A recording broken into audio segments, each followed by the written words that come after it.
Welcome to a Christmas edition of the Civil War Digital Digest. I'm your host Jeremy over the next several episodes as we go through several portions of Christmas traditions during the Civil War. Today we're going to focus on decorations and ornaments. Now at this time you could purchase ornaments and decorations, however there was a great expense to that and also the availability. So much was being handmade, particularly by the children in the days and weeks leading up to Christmas. Today we're going to take again a look at those decorations and the centerpiece of it all, the Christmas tree. A very popular decoration for the time period was completely natural.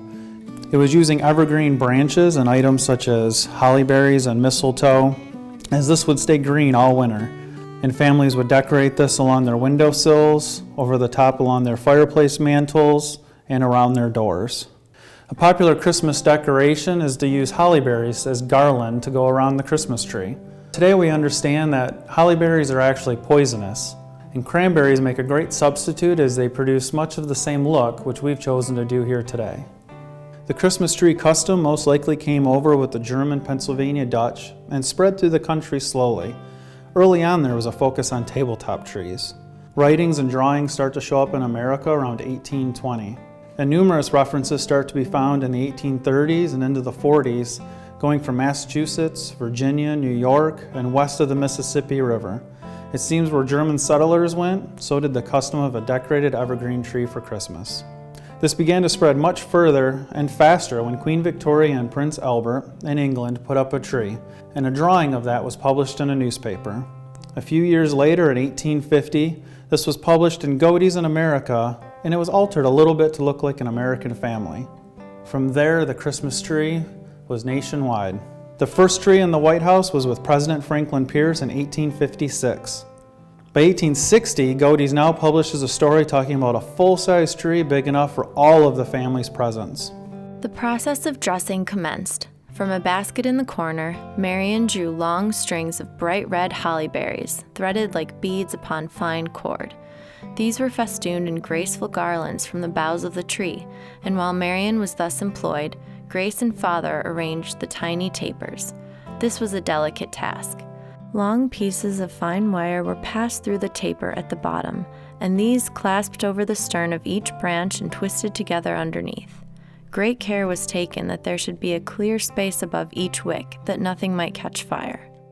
Strings of bright berries, small bouquets of paper flowers, strings of beads, tiny flags of gay ribbon, stars and shields of gilt paper, lace bags filled with colored candies, knots of bright ribbons, all homemade by Marion's and Gracie's skillful fingers, made a brilliant show of a very trifling cost, the basket seeming possessed of unheard-of capacities, to judge from the multitude and variety of articles drawn from it. The Christmas Tree by Lizzie McIntyre. Godey's, December 1860. As our middle-class family continues to decorate their tree, let's talk a little bit more about the ornaments. Typically at this time, these were still made by children of the home, and they could start days or even weeks before preparing them all. The ornaments could include actual gifts such as candy, fruit, or toys that were hung on the tree. Several accounts of Christmas tree descriptions include things like 7 dozen tapers or candles, gilded paper, colored paper, filled with candy, in 1832. In 1834, west of the Mississippi, someone wrote, ribbon, bits of colored paper, candles, apples, nuts, and candy. Ornaments could be purchased if someone had the money and the means, and you could even order German-made glass ornaments. However, these were very expensive and were for more of the upper class.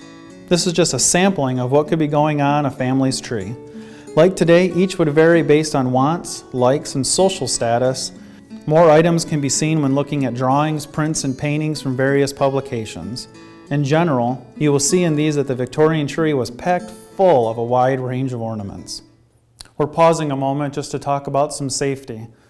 While a candlelit tree is a beautiful thing to see, there's also safety precautions you have to think about. Each candle has to be placed with care, that there's no branches or anything above it to light. Buckets of water need to be kept nearby, and these are things they would have done as well. In addition, the tree would have been cut that same day, so it was nice and green. We now have the house decorated and it's all ready for the festivities tomorrow. In our next episode, we're going to take a look at gift giving and presents during the Civil War time period for Christmas. Thank you for watching this episode of the Civil War Digital Digest, and we appreciate your support by liking, subscribing, and sharing out our content.